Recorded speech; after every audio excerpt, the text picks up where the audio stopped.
You're listening to the Patriot Nation Podcast.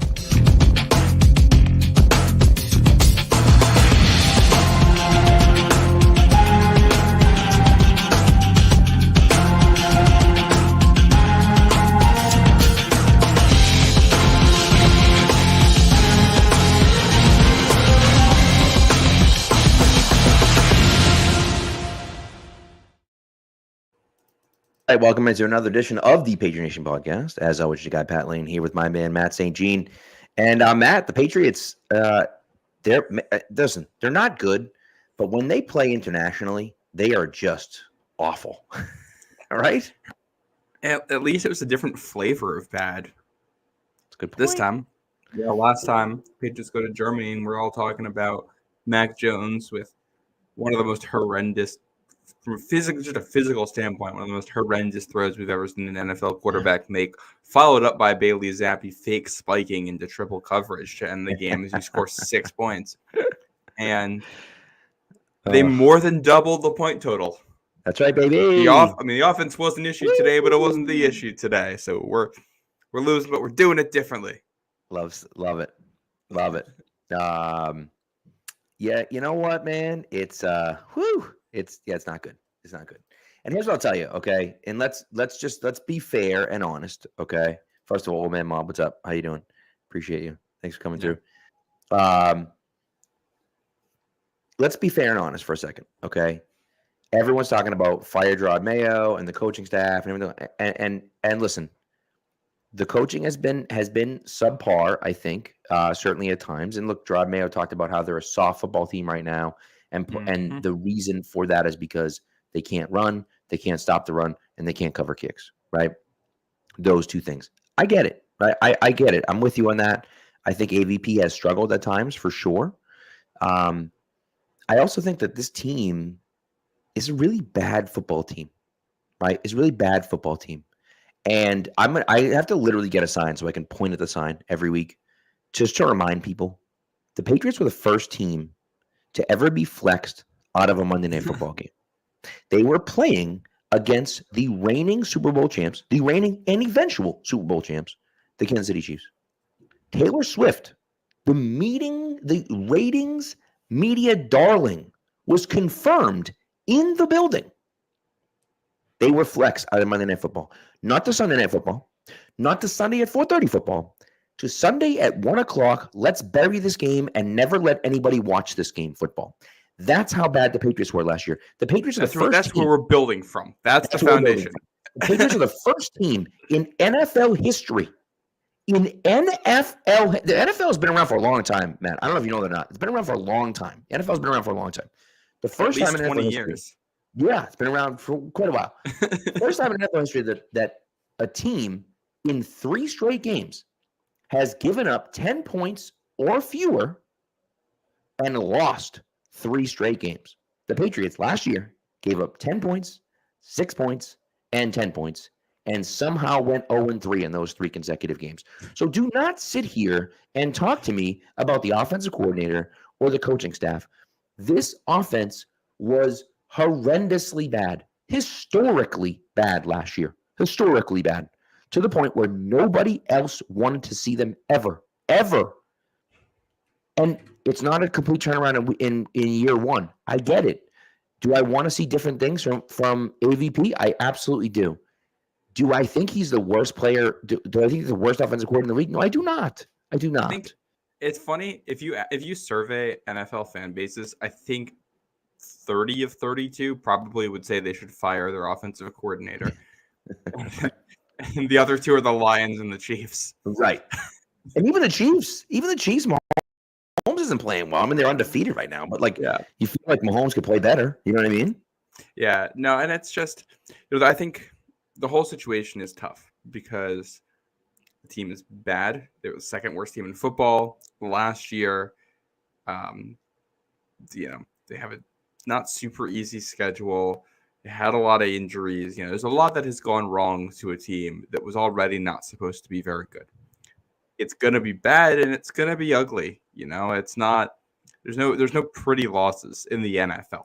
It's either going to be a close loss and you're going to feel upset that your team couldn't pull it out, or it's going to be a blowout and you're going to be upset your team couldn't be competitive. That's, it's not a whole lot of, outside of last week against Houston, there's not a whole lot of moral victories out there to be found. It's going to stink no matter what.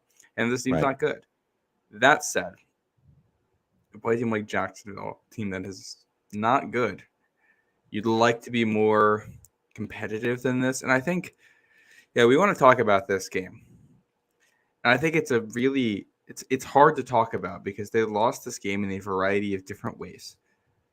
Like the first half, the turning point in this game is just 2 plays. It's literally just 2 plays.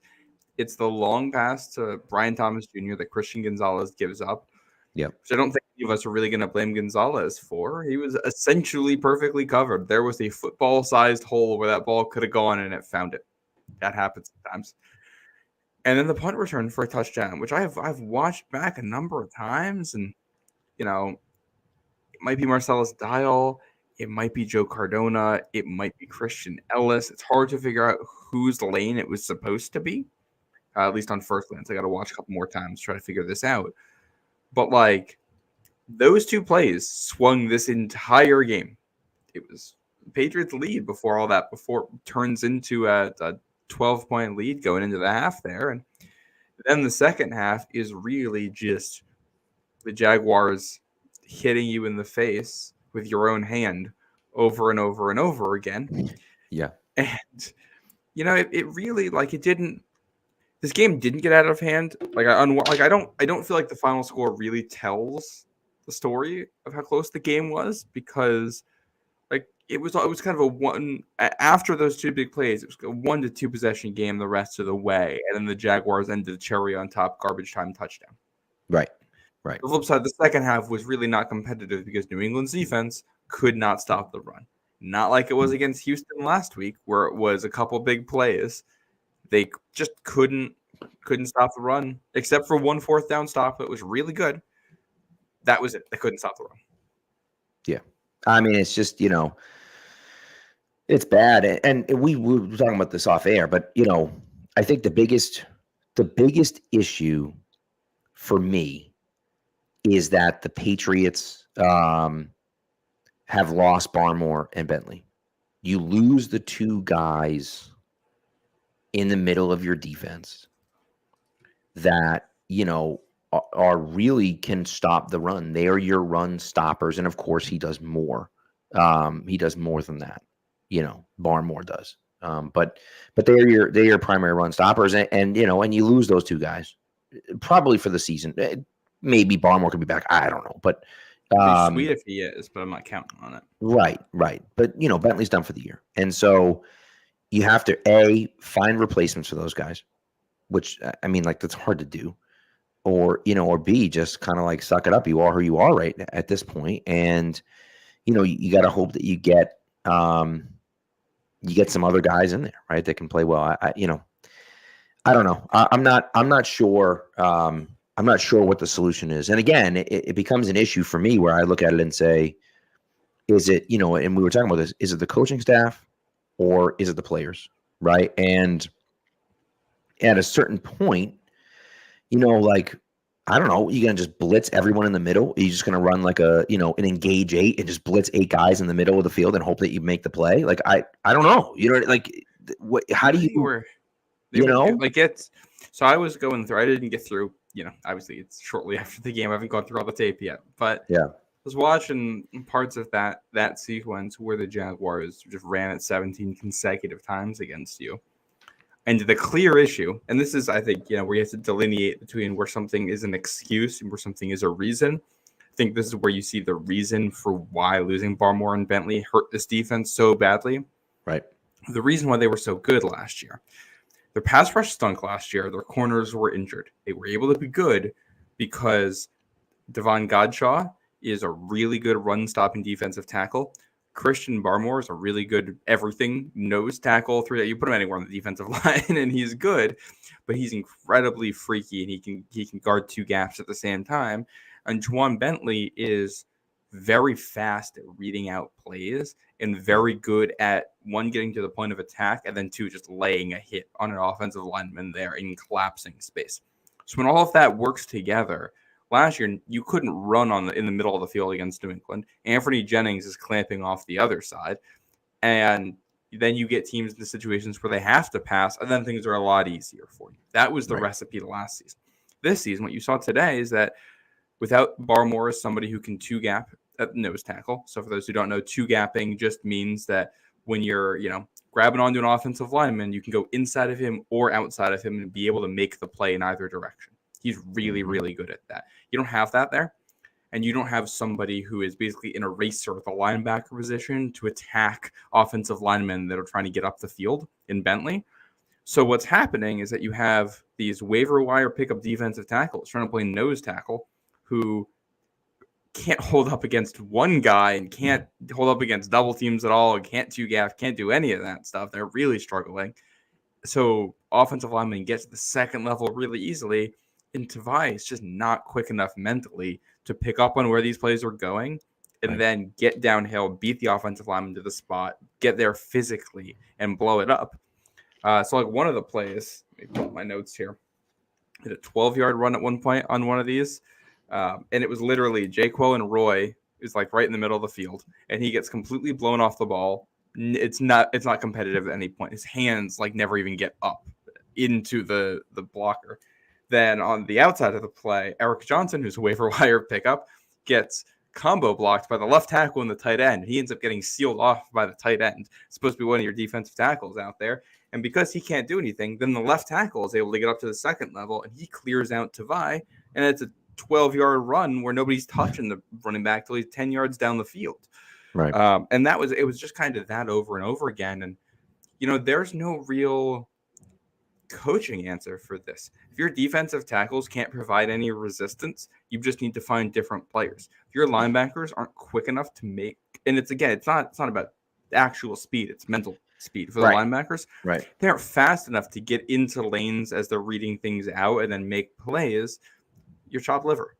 And the Patriots had issues with their two most significant parts there. So now, because you aren't stopping the run on early downs, the team's getting into advantageous situations, and then they're passing on you against, a team that has no pass rush. They forced two pressures. They had two pressures today, and one of them was on the 3rd and 8 where they gave up the scramble for the first anyway, which we can talk about after. Yeah. But the whole thing falls apart. When you can't get teams behind the chains by stuffing the run, then the pass rush comes into play, then the depth in the secondary comes into play, then you've got your big linebackers who you put in there to try to stop the run, guarding against wide receivers in the middle of the field, and it all comes crumbling down. This isn't schematic. The players just aren't good enough. There's no scheme in the world that solves for this. You just need to find better players. Right. Well, and that's, just what it comes down to, right? You just the players have to be better, and that comes with time, right? Again, I think, and we talked about this anyway, we were talking about this off air too, you moved on from Lawrence Guy, but you moved on from Lawrence Guy because, he was a little bit older. He's your third D tackle. And so you're hoping, okay, we can have one of these other guys step up, right? And let's just see what happens if one of these other guys can step up. And unfortunately now, Barmore gets hurt, and so now they're not the third D tackle. Now they're a second D tackle, and they're being asked to play positions that they're not used to. Daniel Uquale played well last year as a third or fourth D tackle who could rush the passer and make a play every now and again. He wasn't playing every down snaps. He wasn't doing that. No, they haven't had a guy that can do that this year. And he's been better than their other guys. He has his issues, but he's built to be a third defensive tackle in the NFL. He's that caliber of player. You're asking him to be a starter, and you got fringe guys like that. I just pulled up their depth chart from June, some of the tackles, and this is where, I think part of this is injuries, bad luck. Well, part of this is on Elliott Wolf. Guys they had in the building as depth here. Daniel Uquale still there. He's fine. Armin Watts he got injured and then released, but he did not look good before that. He was not playing well in camp. Jeremiah Farms, who's been okay, but I think he was a healthy scratch, but not a healthy scratch, but he was inactive today. Right. Tim Roberts, who didn't make the team. Tristan Hill, who I believe is now gone. Didn't they release him from the I think practice so. squad? Yeah. Yep. Yeah. Those are the guys you brought in. And I don't Yeah. mind getting rid of Lawrence Guy and trying to replace him with someone younger. But if the guys you try to replace him with aren't good enough, you're just, you're out of luck until free agency comes back around again. And that's where you are. You're not going to, unless you try to use the trade deadline to make a move for someone you like here or someone around who you think can fill the spot at nose tackle. You're just waiting for the offseason. There's no other way to fix this. Yeah. Well, and look, in my opinion now, I think that when you have, I don't know, it's a really tough call. I would like to see them make a move at the trade deadline for a guy, not for like some superstar. And first of all, no superstars get traded, midway through the year midway through the year anyways, unless you're talking about like a wide receiver that's not happy. But I'd like to see like a guy that is Azeez Ojulari, I think is a good example. He's a pass rusher. He's in the last year of his rookie deal. He's 24 years old. Take him in here, see if he can do well, and then you can re-sign him at the end of the year. And I think that to me is one of those things that I look at. And look, we'll see what happens overall, but at the point, the point for me is that like you have no choice. Like you have to do something. And look, and Ashton's saying they need to be sellers at the deadline. There's no one you could sell. There's nobody to sell. I got news for you. No, This team stinks. No one to sell. I think there are players you could sell. I think Jonathan Jones could get some interest if you'd want to move on from him. Okay. All right. Fair. I think Joshua Uche is a guy. I don't think you're going to get a lot back for him, but I think a contender would throw a late day three pick at you for a little more pass rushing depth, and I think he'd be a lot more useful as a third or fourth pass rusher or designated guy on a contender. He'll be a better fit in that role than what he is in New England right now. Like, cause he's not. He needs to change the scenery. It's not working out with Uche. Yeah. And then I wonder about someone like a KJ Osborne. I don't think you're going to get a ton for him, but could you get a late round pick swap for? I look at a team. I don't think Kansas City is going to do it, but a team that needs some depth at wide receiver. But yeah, no, I don't hate the idea of them being buyers of the deadline either. I think either to get, if you're not giving up a whole lot, to get people who are under contract, who you might like, or if you see what the talent is available, but like we're building for the future here. As long as it's this is clearly not a win now team. As long as you're not making a win now moves, trading firsts for guys for like next season or for this season type of thing. As long as they're under contract, I'm totally fine with buying if the right players are available. Yeah. Yeah. And so we'll see ultimately what happens. I think that, I think in my opinion, I'm not trading anyone from this team that can actually help. Unless it's a guy like Josh Uche. I can see John Jones. I just think like, I like John Jones as a player. Like, maybe you want to trade a guy that's on an expiring contract. I'm okay with that. But, like, I don't know. Yeah. I also, like, we heard that they want to trade Tyquan Thornton. So if somebody sends you, we'll do a 7th round pick swap or whatever for him, I'm down. That might happen. Right. We talk about the receivers. Matt Manito brought this up. I don't know if you had seen this, Pat, that KJ Osborne was going to be a healthy scratch today. I just saw that. Yeah. Yeah. It's interesting. And Javon Baker being ill changed that, which I wonder, Baker sick and also Pop Douglas sick. I don't know what's going on there, but I will say, I'm not sure. You see Kendrick Bourne's comments after the game? Sure did. He had a lot to say, but in those remarks, included in there was a comment about guys eating out and not taking care of their bodies. Right. And it could just be an offhand comment. It could just be he wants players to be in better shape. But I did note that you're in a foreign country and you got two young players in the same position group, both sick. Right. Maybe it's not related. It could be separate illnesses, but like Did somebody eat something that they weren't supposed to? Right. Well, and that's that's the question. Dees, by the way, says trade for Chase Young. I don't know how I feel about that, but I mean, maybe, I don't know, maybe. I think he's more name than ability at this point. Yeah, I'm not sure what his contract looks like. By the way, I was wrong, and John Jones is on an expiring deal. So if that's the case, then perhaps they do move on from him. That's interesting. So I'm pretty sure Chase Young has struggled as a run defender big time. he has. So I think you're just getting yourself a more expensive Uche. It's going to be better and I think pass rusher, but still. Yeah, what's interesting is that Montez Sweat was the guy. Really, it's funny because everyone kind of looked at it, and Montez Sweat got traded for a second-round pick. And then Chase Young got traded for like a sixth-round pick or something like that. And people were like, what the hell's going on there? And it was, I mean, we see it. Montez Sweat's a very good player, and Chase Young's fine, but he's just not. He's not the guy they thought he would be when they drafted him at number 2. So we'll see. Yeah. Anyways, all right. Let's do. I think actually let's do our first ad read only because I think I want to talk about Jalen Polk afterwards, and I think let's save that until afterwards. Then we'll go from there. So. Okay. All right. Yeah. So first ad read is mine, of course.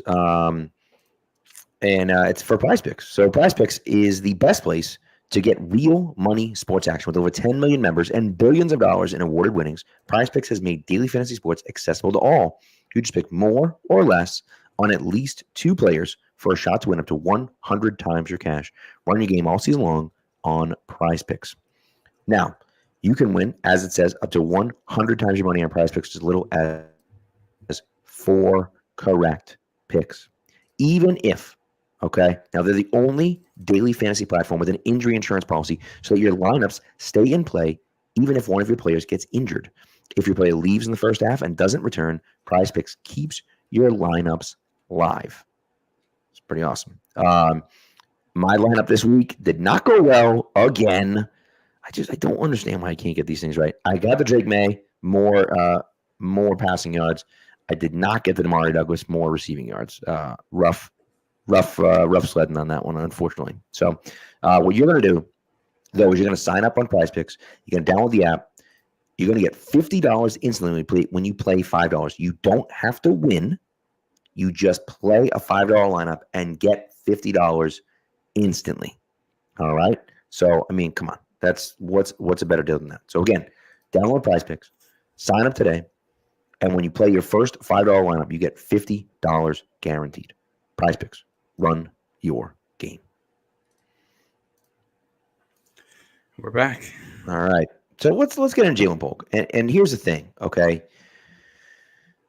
The Patriots, as it's been reported multiple times, the Patriots really wanted to trade back into the first round.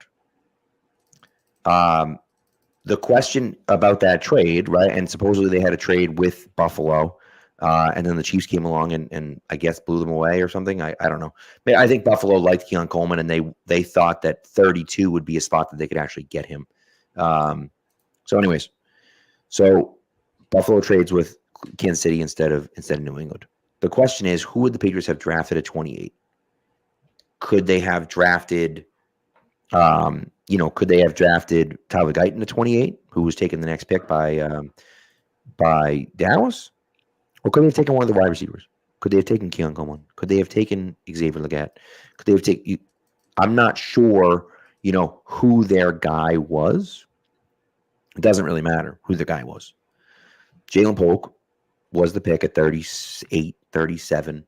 They, of course, traded back from 34, 33, which is where they were at. Coleman goes 32 to the Bills. And they had 34, right? And so Coleman goes, Legette went 32 to Carolina. What the hell am I talking about? Right? Carolina traded up to 32, right, with Buffalo, and drafted Legette at 32, and then Coleman got drafted by the Bills at 33 because the Bills traded back twice and drafted Coleman at 33. So the Bills draft Coleman at 33. You're sitting there at 34 looking at it saying, yeah, fine, okay, We don't love it, so we're going to move back. So the Patriots move back, and they obviously eventually end up with Jalen Polk. I think Polk is fine. I think he's fine. I think he's an actual NFL player. I think he can play football in the NFL. Lad McConkey was the pick from the Chargers. Chargers moved up to 34. They took Lad McConkey. The Patriots, after 2 D tackles took Jalen Polk at 37. Interestingly enough, 2 D tackles on either side of Jalen Polk. It literally went wide receiver, D tackle, wide receiver, D tackle. That's interesting. But anyways, the point is I think Jalen Polk is a fine wide receiver. Do I think he's going to be a great wide receiver in the NFL? I don't know. We'll see.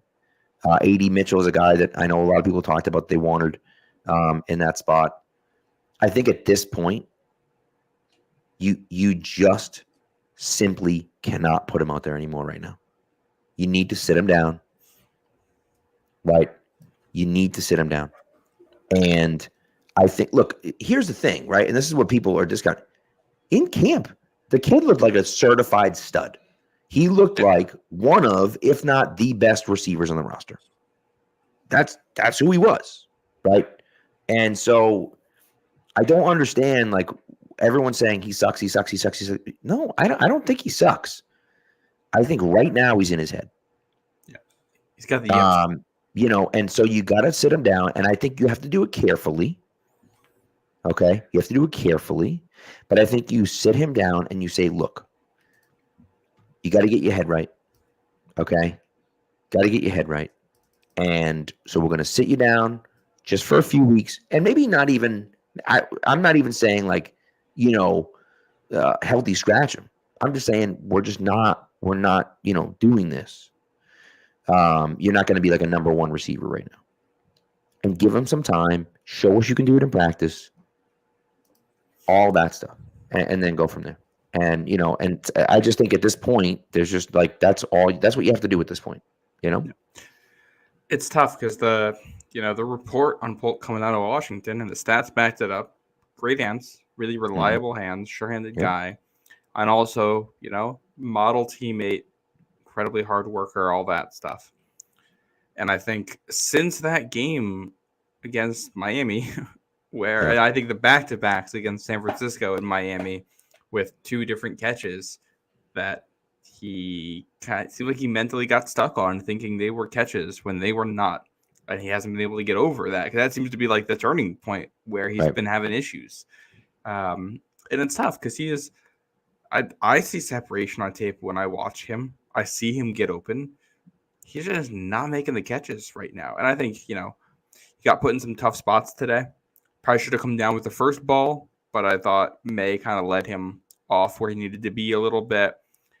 The later ones, I think a lot of them, they're not necessarily on him. There was very, very tough plays, and you want to see him make those plays, right? But he didn't, and that's the hard thing, right? That second throw, I thought, was not a good throw. I thought that throw's got to be outside as opposed to inside. He takes a big hit, right? If it's anybody other than Jalen Polk, we're looking at that play saying, man, like he's got to make a better throw on that, like.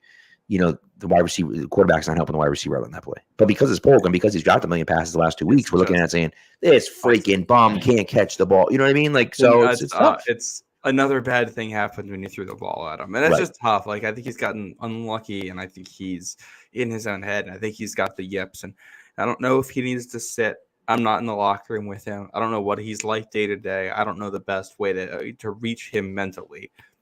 But I do think you need to try to simplify the game for him and get him back to basics, because, it's usually this happens when your eyes get a little bit too big as a rookie. You're trying to bite off more than you can chew, and a lot's going on. The game's fast, and suddenly you're dropping the ball. I don't think he actually has bad hands. I think he's just, in a down streak. And this is one of the things with playing the rookies. Sometimes they're not going to be good right away, and it takes some time. You go back to Green Bay last year. Green Bay today, huge win over Houston at home in that division. The Packers look fantastic this year. Everybody forgets that around this time, last year, still a lot of question marks around this team. Everybody thought their receivers stunk, and they're playing all these young guys, and nobody's able to play well, and guys have drop issues. And then over time, they got better. So I do think, big picture wise, I think Polk will be fine. I think he separates. I think he'll get his hands back. Just want to see him eliminate some of the distractions, maybe post a little bit less on social media and worry a little bit more about what's going on in practice and in the games. And then, get his hands back and get back to being a guy who I think can be a very good player in this league. Yeah. What complicates that, though, is that he left today's game with a head injury.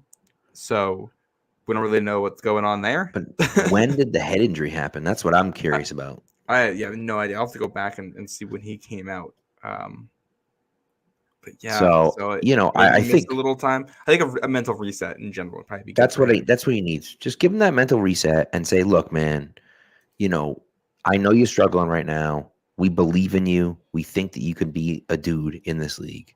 And so we're going to give you some time and just go from there. You know what I mean? And I think, look, that to me is kind of where you should be headed right now, because you got to do, you're in danger of ruining him. And my hope is that when you look at the, after the game, he tweeted or he posted on his Instagram, like the ... with a peace sign. My hope is that that means like I'm staying off Instagram for a little while. We'll see, but that's my hope, right? Like I'm get off of Instagram. You know what I mean? And so we'll see. But it just, because you're right. Like I want that to happen. And so I don't know. I just think it's one of those issues, and unfortunately, unfortunately that's the situation that you're in, and I just, it's going to be a big test for Mayo, because the real question then becomes, you're supposed to be this guy that can reach these guys, right? And this kid's clearly going through it, right? You said after the game we need more from him. Called him out. You flat out called him out after the game. And I'm assuming that was in response to a question about it was. Polk. I don't think I would imagine, yes. And I didn't hear the question. That was just an unprompted. Yeah, it's on the Patriots feed where you can watch the press conferences. You couldn't hear what any of the questions were. Right. So the assumption, right? The assumption is that it was in response to a question about Jalen Polk, but he followed up saying we need more from Polk, it's not enough, with, we still believe in him. We still think he can be a good player in this league. He just has to, he has to do better. And so you're trying to gas him up, or you're trying to prop him up while also saying, look, we just need more from you. You know what I mean? And, and we'll just see how that goes. I mean, look, unfortunately, this is how wide receivers are. I don't understand what people don't know about wide receivers. Like, do you not know about wide receivers? Like, do you not know? Who are you? Where have you been? Right? Like, maybe it's because the Patriots never had like an actually good wide receiver on their team. Wide receivers are crazy. They're crazy people. That's who they are. That's who they've always been. Wide receivers have always been like this. And so, yeah, is he a little nuts? Sure. I'm okay with that. It's okay. He just has to play on the field. And so you got to get his mentals right. You got to get his mind right. And hopefully, his play on the field will turn around.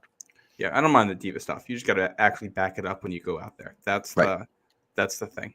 100%. Speaking of this, I think it's a good jumping off point for some of Mayo's comments as well. Yeah. I don't know how you felt about it, but I really liked him coming out and saying this team is soft. Yeah. Because I think they need to hear that they are soft right now. Yep. I don't know if you're going to be able to change this year, but you can up the intensity, you can up the attitude. This is something we heard from Godshaw and Iquale, both of them also kind of saying guys aren't necessarily as locked in as they should be. Kendrick Bourne saying the energy isn't as high as it should be.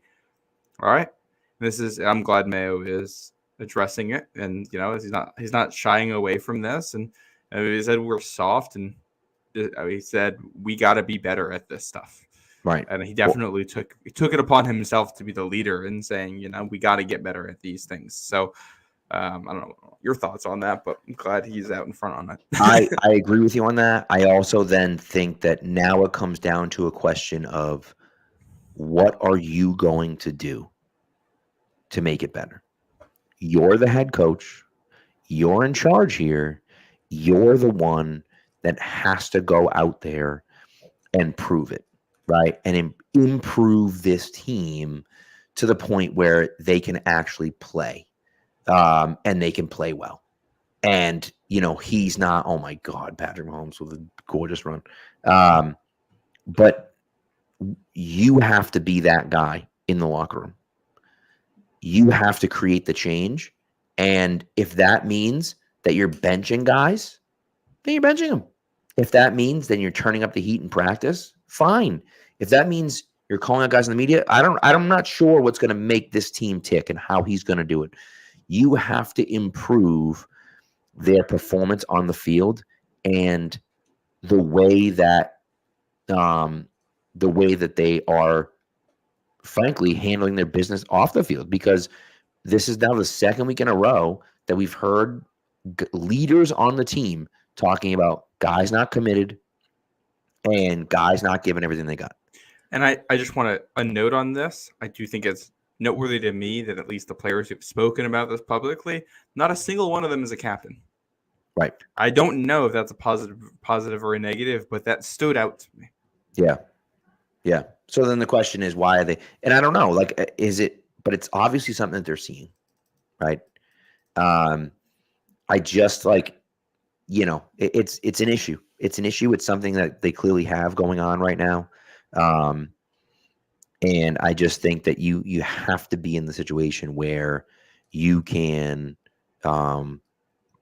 straighten the ship around. Because here's the thing, right? And we haven't even talked about this. Drake May wasn't perfect today. Mm-hmm. But I think it's pretty clear you have a pretty damn good quarterback, right? You got a guy.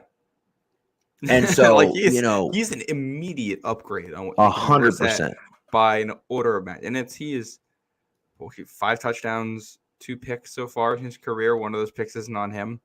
Right. And I do think, by the way, some of his throws today were a little, could maybe a potentially turnover worthy plays, right? Yeah, there was same issue with him. It's the crosser where he throws too far behind, which I don't think KJ Osborne did a great job on that route either. I don't think anyone did a great job. Zoe said it right away that he never pushed the guy vertical, cut straight across, and the guy undercut it. And I don't think he had enough speed to run away from the defender either. He was playing it like it was zone sitting. Well, it wasn't like he didn't. But no, I know what you mean. He never put the gas pedal down all the way to try to get away from the guy. But yeah, I thought May had some really fantastic stuff. You saw the athleticism and some of the bootleg stuff, able to get the ball away. The throw that impressed me the most, he had an anticipation throw to Hunter Henry coming out of a break that was in a tight window to the left side. And it was just like, all right, like he knows where he's going with the ball. He knows exactly where the ball has to be, and he's delivering it, and he's throwing it way before Henry is coming out of his break. I think he's still going vertical when he's releasing the ball. Right. And to hit him exactly where it needed to be was impressive. We've seen the flashes and the consistency's getting there. Hard to judge that with the everything else of the offense, which I will say, I think it was Evan Lazaro mentioned it in his post-game column. The pressure rate was something around 30% this week. Wasn't bad. The pass protection was pretty good. Yeah, they've somehow in the last couple of weeks here, they've gotten passable pass protection, despite the fact that the line is still in shambles with who is actually out there and who's playing. It's the run game today was awful. But actually passing the ball, looked decent. They just think we're a little bit too insistent on trying to run at points. They got themselves behind the chains, and then you just have drops or completions into attempted passes into tight windows, and you can't complete it. And then Jacksonville just eating up so much of the clock that it shortened the game, and now you don't have as much time to get into a rrhythm until late when you saw the offense actually put together a nice drive again. Yeah. Also, there's a question Nelson was asking about why Jaheim Bell wasn't playing, and I think the reason why is because Hunter Henry's been your best weapon by far. And I think that, I think Austin Hooper has been okay. I mean, maybe he hasn't been fantastic, but he's been pretty good. And I think that those two things combined, and you just look at it and say, I'm okay, with them working with Hunter Henry and Austin Hooper. Now, do I want him to get some looks at tight end at some point? I do. He played on the first or second series at one point. I was surprised to see an 88 out there at one point. I was like, good for him getting involved early. Right. But it's tough when he's a 7th round rookie. He's a developmental guy. You drafted him less so for what you think he's going to bring to the table this year, and more so for what you think he could be year 2, year 3, year 4. And rookie tight ends are usually tough anyway. It's like it's a very recent thing to see tight end like Kyle Pitts putting up 1,000 yards in his year. Happen. What Sam Laporta did last year, like that's a new thing. You're not going to get it with a 7th round rookie like Bell, who I think is. You hope grows into a little bit more of a role by the end of the year, but I think you're really looking at next season and maybe even the year after, where you expect him to take on a real role if he ever develops into it. Agreed. Yeah, agreed. So we'll see. But yeah, it's it's a challenge. It's a challenge. Yep. So, so we'll see. By the way, while we're on the offense here, so the offensive line, Lazar also had some pressure stats in his piece. Yeah. They gave up 11 pressures today. Okay. 5 of them came from the right guard spot between Layden Robinson and Sidiso. It checks out. That's your tough spot right now. No more than 2 from anyone else who played today. Yeah. But 5 from the right guard spot between those two. Layden Robinson got hurt today, left the game in a boot with a sprained ankle. We don't know what his health is going to be, but it's not going to be the same 5 out there next Sunday. No, there's no way. So it's going to be 8 games in a row. Where it could start with Sidiso right there, but it's we might if Vidarian Lowe is healthy. I think you're going to be back to him at left tackle, Jacobs at right tackle, Onwenu at right guard. I agree with you. I agree with you on that. So I just think that makes the most sense. It gives you a big boost there, and then we can go from there. So also if we can just.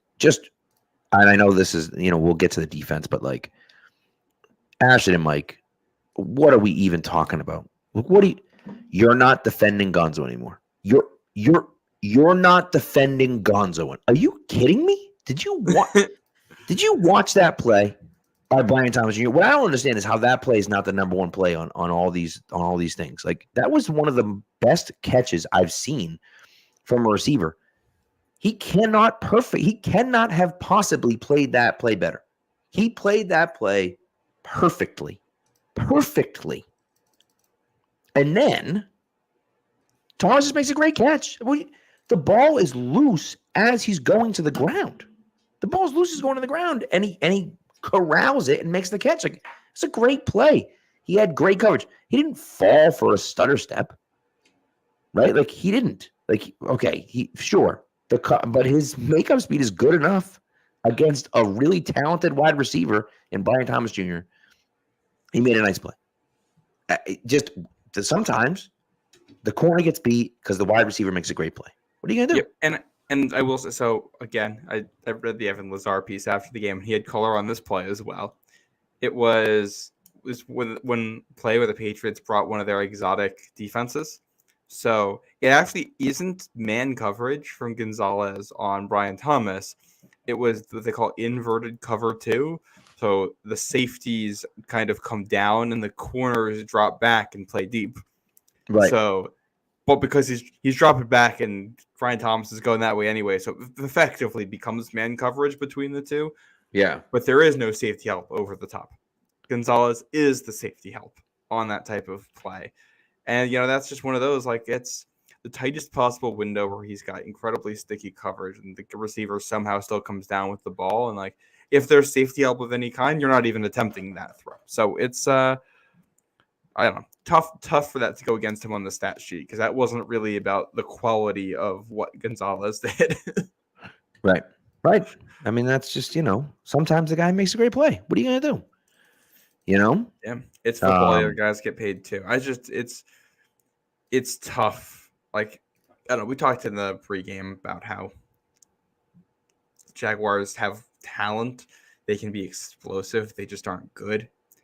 And stopping those explosives was one of the keys to the game. And just giving that up is tough. Like you want to see Gonzalez make that play. He didn't.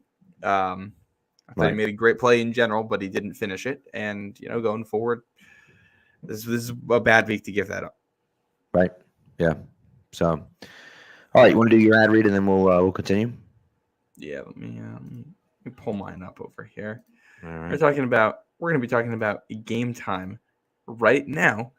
And you know what? We're just a couple days away from, Pat.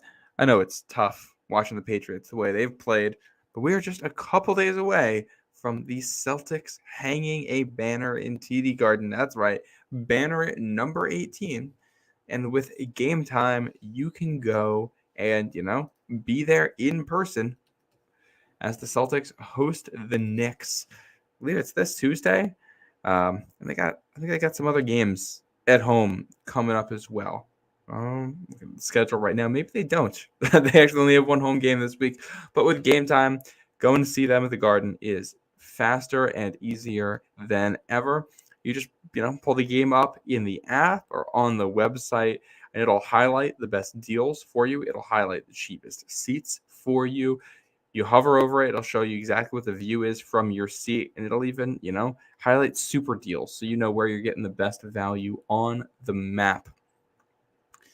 It's, really fantastic, and you get a seat guarantee, a lowest price guarantee. Game Time will credit you with 110% of the difference. Take the guesswork out of buying tickets with Game Time Picks.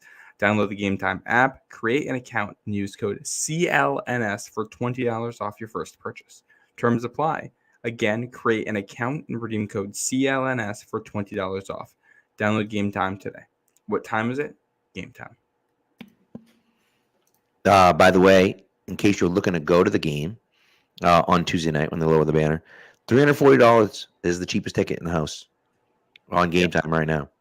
$240 isn't that bad. It's not that bad for that. Right? And I'll tell you what. Oh, no. Something else just got posted. $326. Ooh. Okay, $326. Cheapest ticket out there. You save $20 when you put our code in CLNS. You're getting in the building for $300. I mean, that's pretty dang good. To be there for a banner raising, it's pretty impressive. I'll tell you, I've been there for 1, 2, 3, 4, 5, 6 of them. Oh, that's only 5. I need a second hand. I did there for 6 of them in Foxborough. It's pretty dang cool. So, look, download Game Time app today. $300 for a Tuesday night's game to Tuesday night's opening night game where you can watch the Celtics as a banner. It's pretty cool against the Knicks. Come on now. Yeah, it'll be a great environment for that game. Sure will be. Yeah. So all right, let's talk a little bit about the defense. We got into it a little bit before. I think Uche, if you guys have mentioned Uche about this, that like Uche just like I don't know what is going on with him. Maybe it's just that they're asking. I don't know. He just is useless. He's complete. And by the way, I felt the exact same way last year. I thought, why are you bringing him back? I mean, they signed a 1-year, $5 million deal. It was nothing, right? But it was a prove it deal, right? He's not proving it right now. So no, maybe he's not. Maybe there's someone else that can, that can prove it or whatever. Maybe, he can do it next year or whatever. He can get traded somewhere and will look better at the end of the year. But like, man, it's not great. Well, he's a one-trick pony. He's still pretty good at the one trick, which is rushing the passer. Yep. Problem for the Patriots is that they're just defensively, they're not in a lot of spots where they need a pass rusher right now because they're not winning on early downs. So he's not in the game that often. And they can't, like, he's one of their best pass rushers, so he's getting a ton of attention. And can't really draw. He's not that good in coverage. You can't be confident dropping him into coverage if you're trying to bring, exotic blitzes. So he's just fine. He's a useful player. He does one thing well, which is rush the passer. If you're a championship caliber team and you want him to be one of your depth edge players to come in as a change of pace rusher, he's fantastic at that. His team's just not good enough to put a guy like that to use. And he didn't play that much today, which I think was part of the changes. And also Jacksonville's running a ton, so he's not going to be on the field for those. Right. But yeah, no, I just don't know I think he's on a 1-year cheap deal, so he's a free agent after this season. I say at the deadline, whoever the highest bidder is that's interested in him, you just sell it whatever the price is and go. And it's probably not going to be more than like a 5th-round pick at this point. You just take what you can get. The more picks you get, the better. And well, that's the way I feel. So what? It's a 5th-round pick. So what? Okay, fine. So we'll see. And it is what it is. The obvious connection here is Detroit because, 1, they just lost Aiden Hutchinson and I think some other pass rushers. And 2, he went to Michigan. So local connection.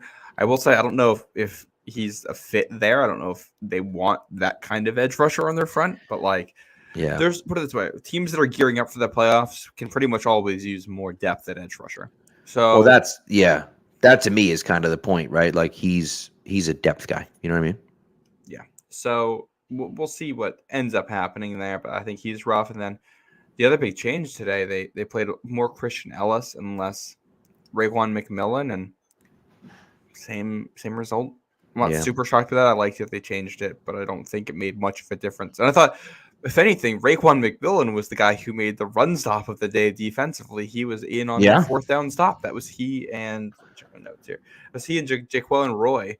Yeah. Roy just tossed aside the left guard, and the two of them came in full speed on the back and stuffed him, which is great. But they're just not doing it down in, down out. No, and that's the thing is that you just haven't gotten it consistently, unfortunately. And so, look, I mean, it's frustrating. But again, I just think that you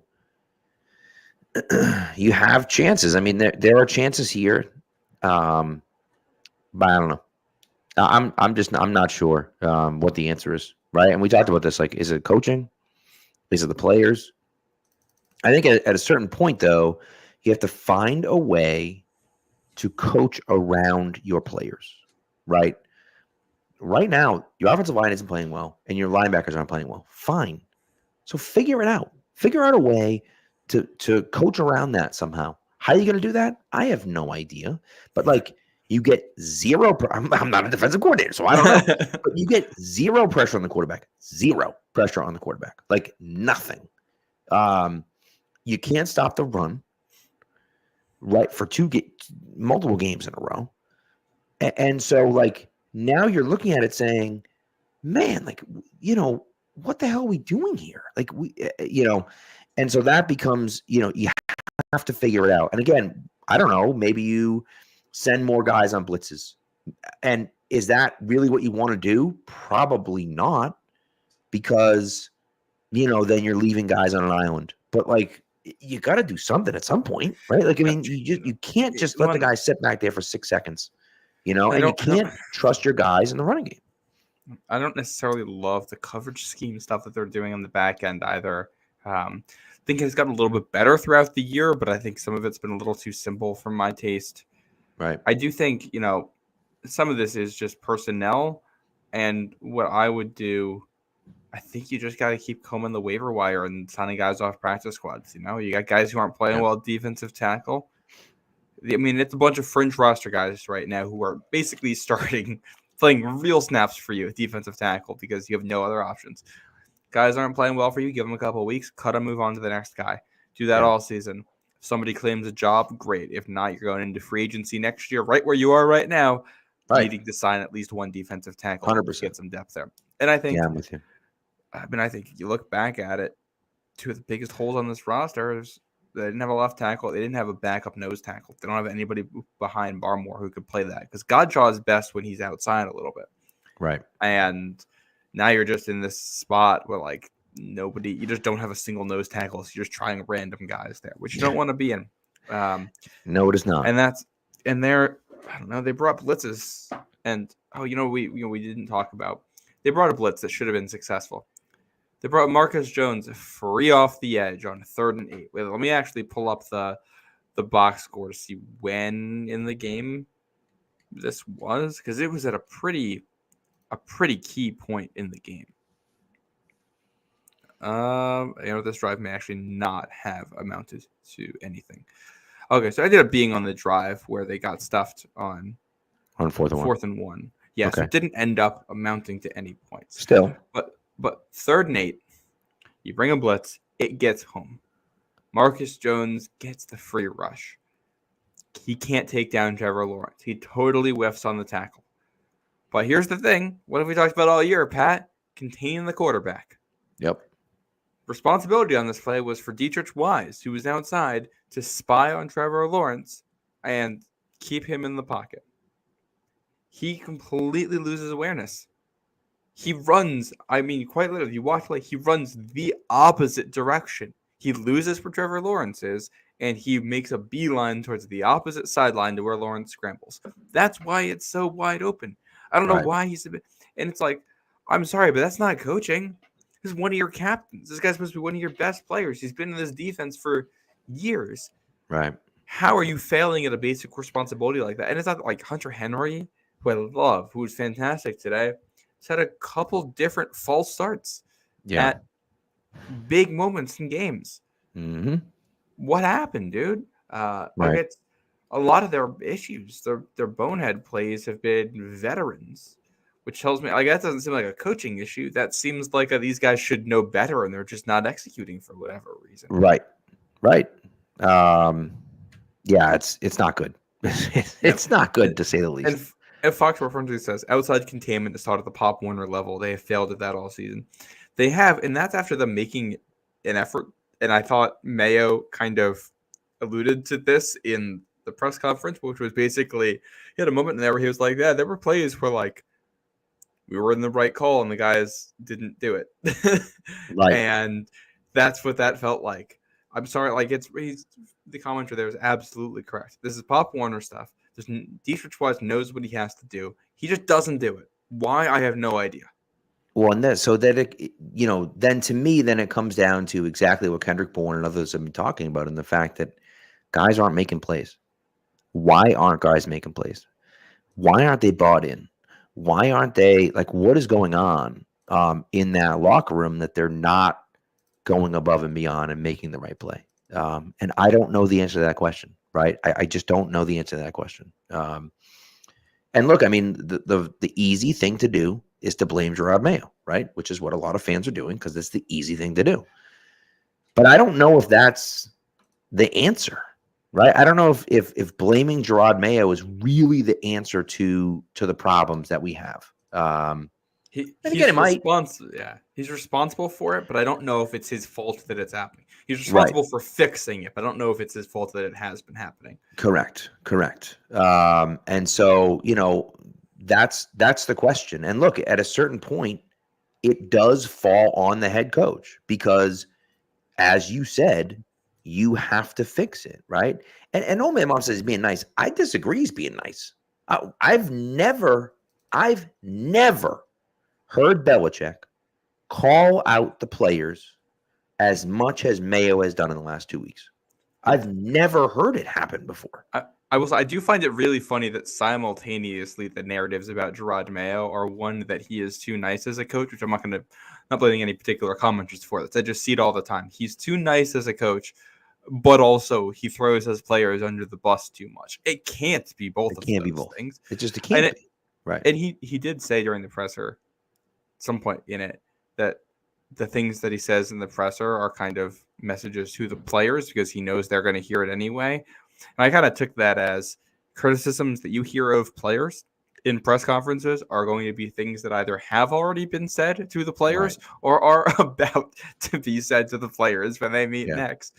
So, I think there's throwing players under the bus, and then there's what Gerard Mayo has done, which is saying, hey, if guys are making mistakes, you will be held accountable. And what we do is public, and that means that sometimes that accountability is going to be public. And part of being a mature athlete is being able to handle that and to deal with it. You're going to get a lot of criticism for things, and it's some of that's going to come from me, and you got to deal with it.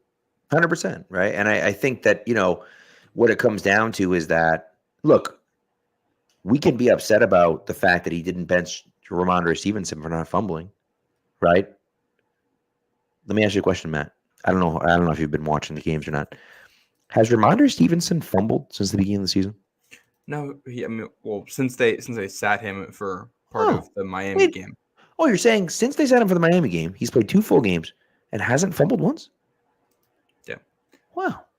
That's Almost working. like They drove what that they into him. did with him worked. Huh. Yeah. Oh, interesting. So, like, the thing is that it's just not one of those things, right? It's you can't say, oh, he's doing this, he's a beta, he's blah, blah, blah. I mean, come on. I just like at a certain point, like he is who he is, and what maybe you like him, maybe you don't like him, maybe the players don't. I don't know, right? We don't know, but again, it's like some of the stuff he's done has worked, right? Some of it hasn't, but some of it has. I think Drake May, and we talked about this last week, and we talked about Phil Perry when he was on Tuesday night. Drake May looks pretty damn good right now.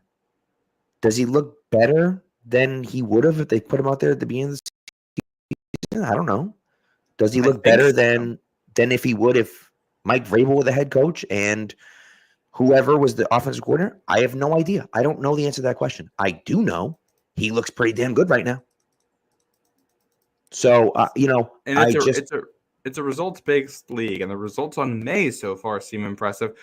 I did think, I thought the coordinating of the offense, like at least coming out, was really good. I think near the end it was good.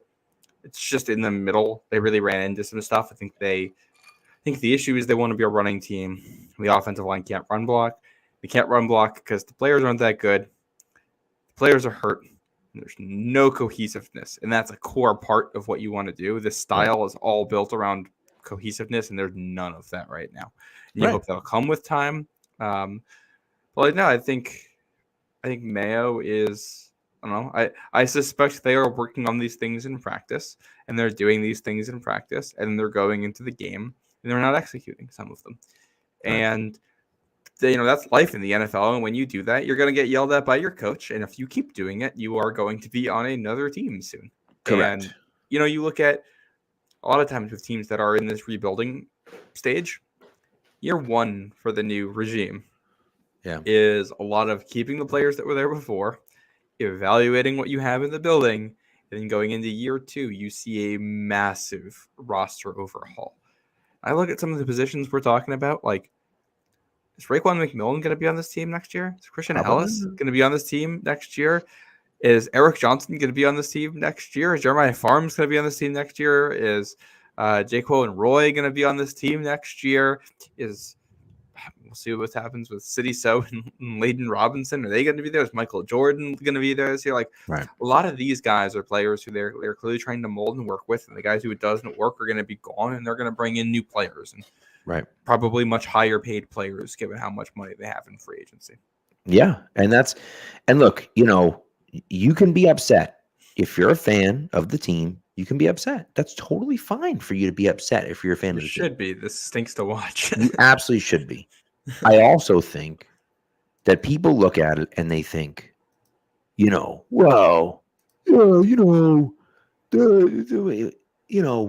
Mayo is terrible, and Robert Kraft is the cheapest owner in football. Okay, first of all, the cheapest owner in football is Mike Brown. Come on, let's be serious about that. But I also think that they have gone out and tried to sign some guys. They paid a whole lot of money to a whole bunch of guys to bring them back here this year.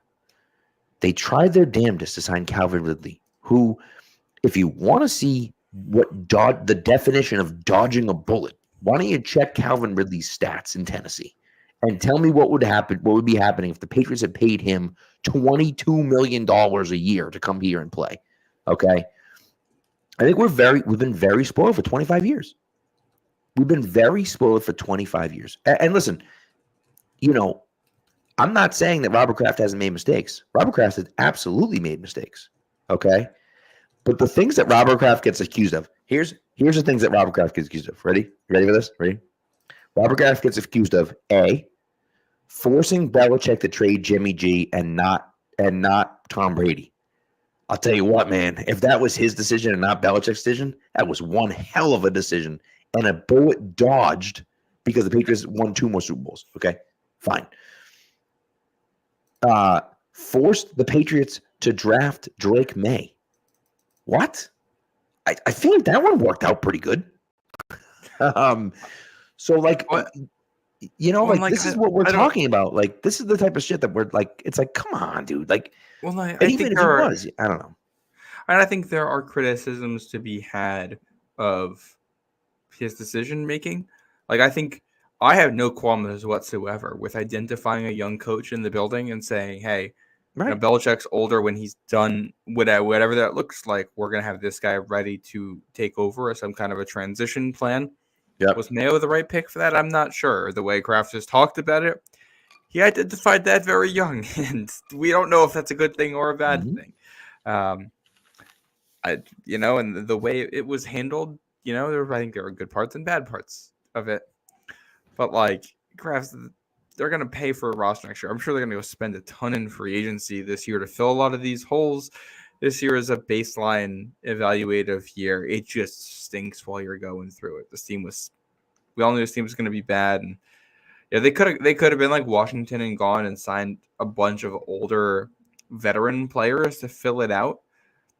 But like, I don't think that might help you year one. The problem is none of those guys are around long term. You're asking your rookie quarterback to develop around a team that is going to be gone the next year. I think it makes a lot more sense to try to develop the young guys who already have, see what you have after a year, then go add pieces that fit or continue to draft. We want to turn to the draft here for a second real quick.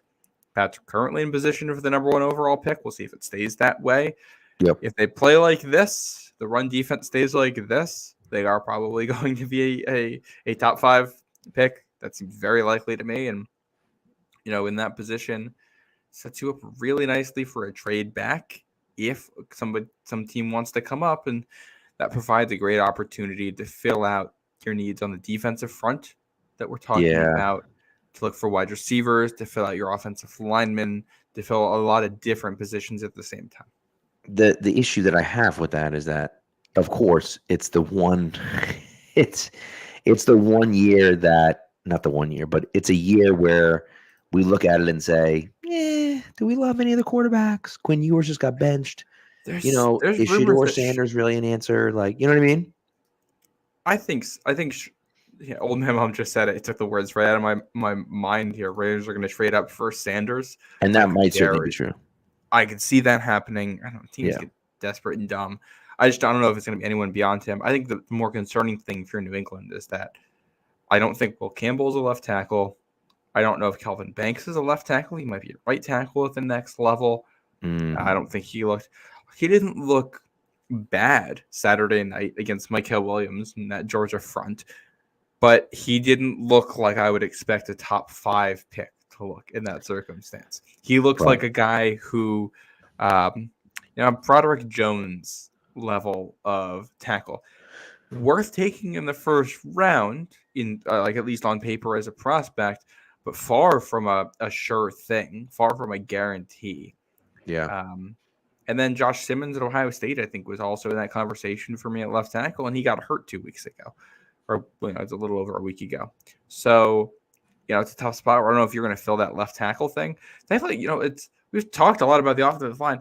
The tackles for a little bit now, outside of the Houston game where you were really down bad with your tackles, haven't been the biggest issue.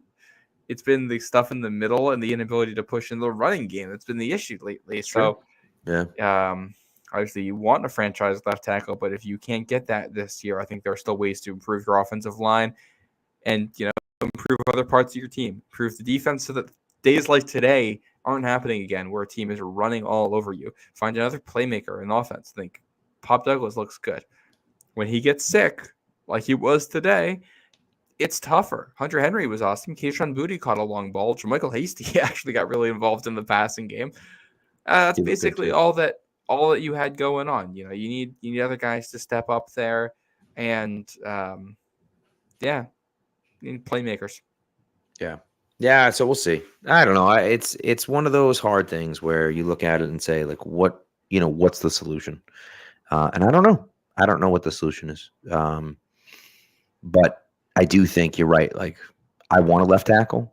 I'm not drafting a left tackle just to draft a left tackle. Like, draft the best player, because there's so many holes on this team that, like, I'd draft Travis Hunter. I'd draft whomever. Like, you have this again.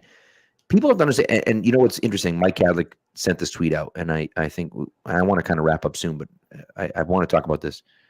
Mm-hmm. He said, let's just say, hypothetically, a new team was announced in the NFL, and there was an expansion draft, and you can only protect 5 players. Obviously, you can protect more than that if there's a fantasy draft, but let's just go with it. You can only protect 5 players. Who are the 5 players you're protecting on this team? What do you think? Who are your 5 guys? I know I'm putting you on the spot, but who are your 5 guys you're protecting on this team?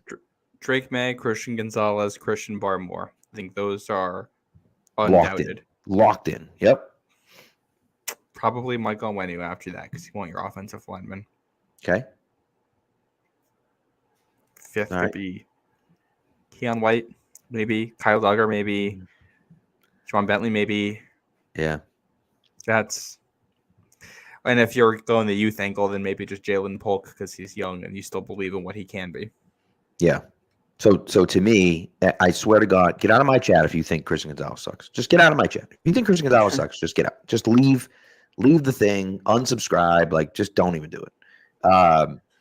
But it's I agree with you with Drake May, the 2 Christians. Those 3 are the dominant. Like you have to have those 3 guys. Okay. I can see the Mike Onwenu thing. I think he's a better guard than he is a tackle, but still fine. He's one of the better guards, I think, in the league. Well, I think you protect. Part of this is also about who other teams are going to pick, but it's like I don't know. This team's offensive line stinks. I'm not leaving the best offensive lineman unprotected. Yeah, I get you. I get it. Fine. And I think the 5th guy is Juwan Bentley. And so now you're looking at it saying, okay, 2 out of our 5 best players on the team are out for the season. Right? They both play defense at an incredibly important position.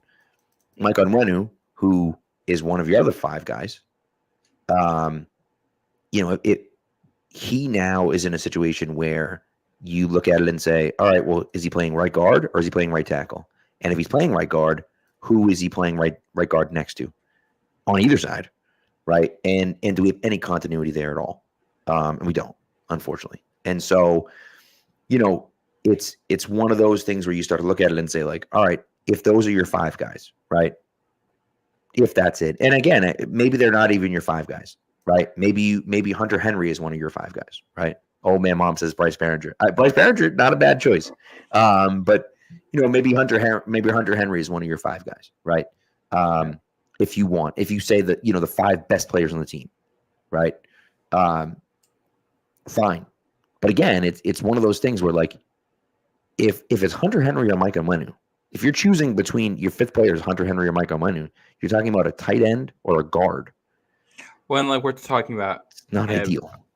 An average tight end and decent guard. Onwenu not had his best year either. But we mentioned Bryce Behringer. I don't know if you heard what Gerard Mayo said about him today. But he did. He put some of the blame for the punt return touchdown on Behringer too. Did he basically was like, hey, if you're going to outkick your coverage, you can't also do that down the middle of the field.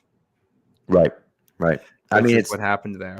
And that's fair. That is fair. I will say, if you're kicking the ball inside the 5-yard line, you also don't expect it for it to be returned. Right. You expect it to be a touchback there. Right. But even still, When that's a team failure right there. And I think going back to what this game and this team, I think one of the things that hurts so much is that this was a winnable game. Jacksonville's not that good. You have the ability to play with them. And if you are able, you can't be giving up punt return touchdowns in a game like this. If you do it against, the 49ers, we're going to lose that game anyway. It stinks, but they're a great team. And this is a game you thought you had a chance to win. And to still have an error like that, you look at how many wins are on the schedule for New England, and it's tough. The Jets are gearing up right now. We don't know what that game is going to look like, but Hassan Reddick is back, and they added Devontae Adams. We'll see how the team looks tonight against Pittsburgh. The Titans, not that good of a team, but they did come out hot against Buffalo today. They were 10-0, I believe, into that one, and they might be able to run on you. So that game might be tough. that Chicago game, I think, is going to be tough on the road. If your run defense is this bad, that stretch where you got to play the If your run defense Rams, is this bad, Dolphins, you're going to lose every game anyways. It doesn't matter. well, that stretch you play the Rams, Dolphins, Colts. Those are all three games that could be winnable for you. But all three of those offenses are run to set up the pass, and they're going to run, and that's going to set up the pass, and then you're going to be in a really tough spot. And this sets up a scenario where you're at the bye and you're 1-12, and maybe you come out of it, and in those last 4 games you're able to get a win or two and build some momentum going into the next year. You look at what was it when Drew Bledsoe came in 1993? That team stunk at first, and then I think won 3 of their last 5. I believe they won. No, they won their last 4 games. They were 1-11, and they won the last 4. Yep. Okay. Now I might be confusing them maybe with the 2000 Pats. Pull up some of my stuff here. The 2000 Pats. Oh yeah, so the 2000 Pats went 2-8 is Belichick's first year in New England. 2-8 to start the year, and then 500 from there on out. 3-3 right? Down the stretch. Yeah. Like those are the things that you would like to see this team do. That is the internal growth that you would like. And maybe you do that because May keeps developing and Bourne gets healthy and Polk bounces back, and all of a sudden you feel like you got 4 receivers you really trust, the tight end you trust, the line that gets some cohesiveness, and the defense stinks, but your offense is moving the ball. By the end of the year, you got the absolute opposite problem you had week 1. But we got to get there. Right. Yeah. No, I agree. So we'll see. All right. Anyways, let's get the heck out of here. The chat is just saying absolute nonsense. I'm all set. So let's get the heck out of here. So Wednesday night we'll be back. Might get a Jordan Mason touchdown here for my fantasy team. Let's go. So, anyways, all right. Well, thanks for tuning in, everyone. We appreciate it. Wednesday night we'll be back with our regular show previewing the New York Jets, or the New York Jest, perhaps, if you prefer. And we'll see. It's going to be interesting to see what happens, what they look like tonight. They are playing tonight, yes? Tonight, not tomorrow night? Yeah. It'll be interesting to see what they look like tonight. And so, I thought that was interesting. Also, one thing of note, I thought. Russell Wilson playing? Yeah, Russell Wilson's playing. So they're going to lose by $1 billion because Russell Wilson stinks. But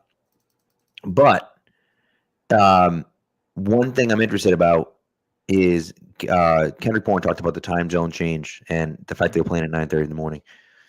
I was surprised that the Patriots didn't go earlier. I feel like typically when teams go earlier, they end up winning, and they end up playing better, I think.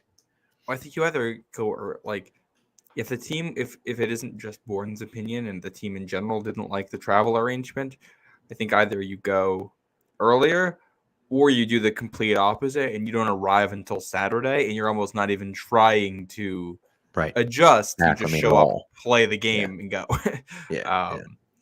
But no, that was tough. And that's, on one hand, I'm glad the players feel free to speak about these things. On the other, it's tough to tell how many of their it just makes it tough to discern because some of these complaints are surely genuine and things that need to be changed. And it could be the number of complaints we've seen could be a reflection of Gerard Mayo and the fact that he's not doing a good enough job. Yep.